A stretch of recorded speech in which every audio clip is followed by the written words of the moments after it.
morning, friends. Out here at the beach again. It's a crisp 30-something with the wind chill, so it's a little cold, and I'm not sure how good of a sunrise we're going to get, but can you see the seagulls down there giving us a display? There's always something.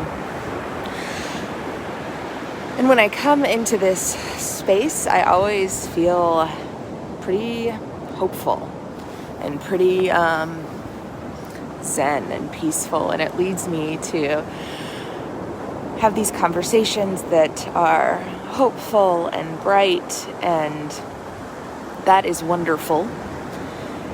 And this week has also brought up a lot of feelings that aren't that, and I just want to give some space for that, some space for where people misbehave, where things seem dark, where chaos reigns, where anxiety is high.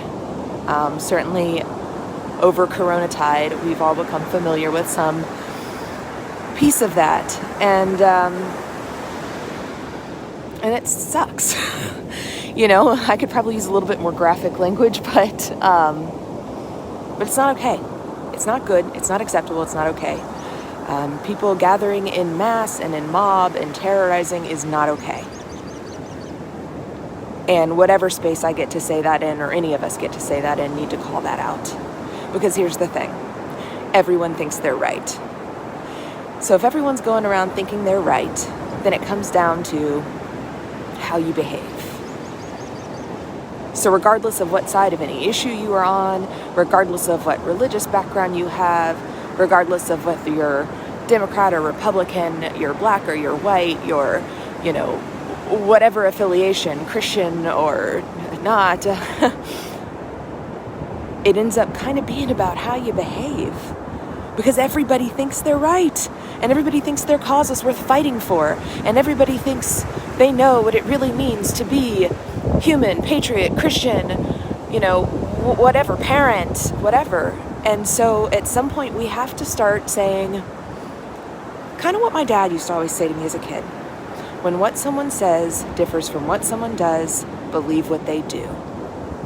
So how is our behavior, how is what we're doing with ourselves indicative of who we are and who we intend to be and what we want for the world? Because that's what ends up actually mattering. And let me just say this. If you're going to put yourself on the side of Christian, then we get a pretty good example in Jesus. We get a pretty good example of being wise and peaceful and non-anxious. We get a pretty good example of listening. We get a pretty good example of helping.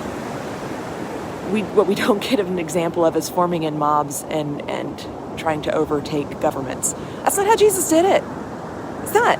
Even when they approached him about Rome, which was way more corrupt than the United States government, Jesus was like, give to Caesar what is Caesar's. That's what he said. He said, let the government deal with the government crap.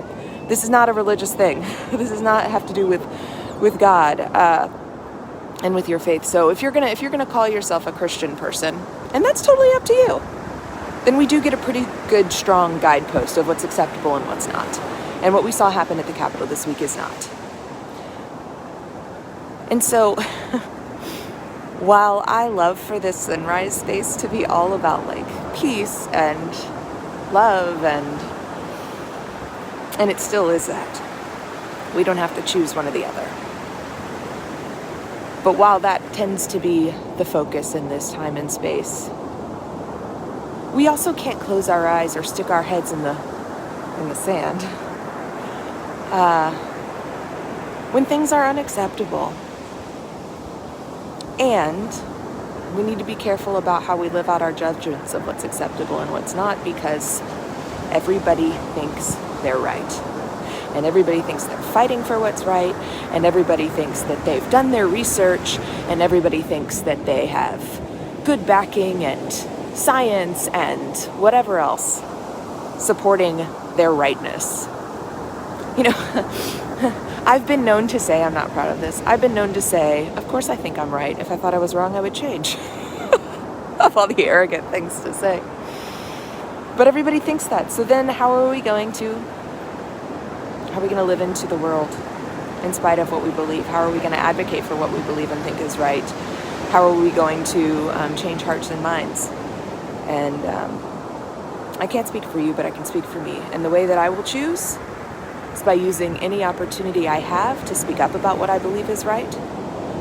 I will love people, help people. I will stand on the street corner and demand justice for people. This is what I'm choosing. But it's not violence, and it never will be.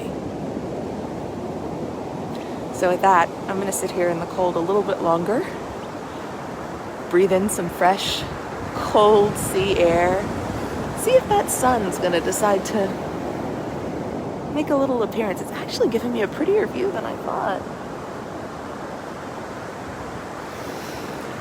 And then I'm going to take all that good energy and peace, and I'm going to take it back out into the world this week and see if I can't make it a little bit better, even if that just means making me and my house a little bit better. Thanks, people. I love you. I'm glad you're out in the world.